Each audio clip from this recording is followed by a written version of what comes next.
ஒரு காலத்துல பாத்தீங்கன்னாக்கா அரசு ஊழியர் போராட்டங்கள்ன்றது பாத்தீங்கன்னா எப்பயாவது நடக்கிற மாதிரி தான் இருக்கும். ஆனா இப்போ பாத்தீங்கன்னாக்கா மக்களுடைய போராட்டங்கள் நடக்கும்.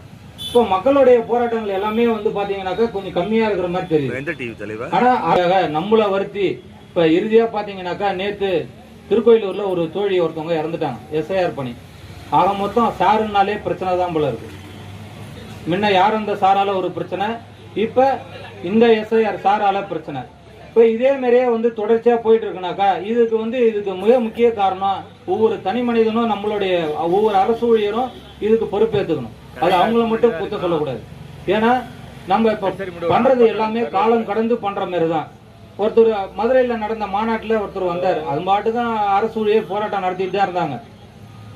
நானும் அவரே வந்து வாண்டடா வந்து என்ன சொன்னாரு, உங்களுக்கு அதை செய்யறேன், பழைய ஓய்வூதிய திட்டத்தை கொண்டு வரேன், உங்களுக்கு நிறைய வேலை ஆளு எடுக்கிறேன், எல்லாத்தையும் அவரா சொன்னார். நம்ம பாட்டுக்கு எங்கேயாவது போராட்டம் நடத்திட்டு கம்முன்னு போயிருக்கோம். சொல்லிட்டு ஓட்ட வாங்கிட்டு அவரு போயிட்டார். போயிட்டு 4.5 வருஷம் ஆகுது. இன்னும் ஒரு 6 மாசத்துல எல்லாமே முடிஞ்சிடும். ஆனா கடைசி வரைக்கும் இந்த கோரிக்கைகள் நிறைவேறிச்சான்னு பாத்தீங்கன்னாக்கா இல்ல. இப்பதான் சூடு பிடிச்சிருக்கு. இப்ப 4.5 வருஷமா எல்லாரும் அமைதியா இருந்துட்டு இப்ப திருப்பி வந்து பழையபடியே ஆரம்பிச்சிருக்கிறோம். இப்ப ஃபர்ஸ்ட் எடுத்த உடனே நம்ம வந்து சொன்னாங்க வந்து செய்யறோம்னு சொன்னக்குள்ள நம்ம என்ன பண்ணிட்டோம், இவரு நல்லவர் நம்மளுக்கு செய்வாருன்னு சொல்லி வந்தாச்சு. முதல்ல ஆரம்பத்துல நம்மளுக்கு என்ன பண்ணாங்க, ஒரு 40 கொடுத்தாங்க. 40 கொடுத்த உடனே நம்ம யாரும் வந்து திரும்பி பார்க்கல.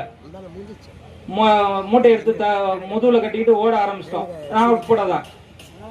அடுத்தது வந்து சரி ஓகே இவன் அடிச்சா தாங்குறான்டா, இன்னும் கொஞ்சம் மூட்டையை ஏத்தணுட்டு அடுத்தது என்ன பண்ணாங்க, 60 மாத்தினாங்க. 60 மாத்தி நீங்க என்ன பண்ணீங்க, அப்பயும் அதை பத்தி கண்டுக்கல, நீ மட்டும் திரும்பி ஓடிட்டீங்க. உங்களுக்கு ஒரு விஷயம், ஒரு சாதாரண நம்மளுடைய இதுல வந்து ஒரு போராட்ட வடிவம் இது எல்லாத்தையுமே பாத்தீங்கன்னா இயற்கையாவே ஒரு சில விஷயங்கள் நிகழ்வுகளை பார்த்தாலே நம்மளுக்கு வந்து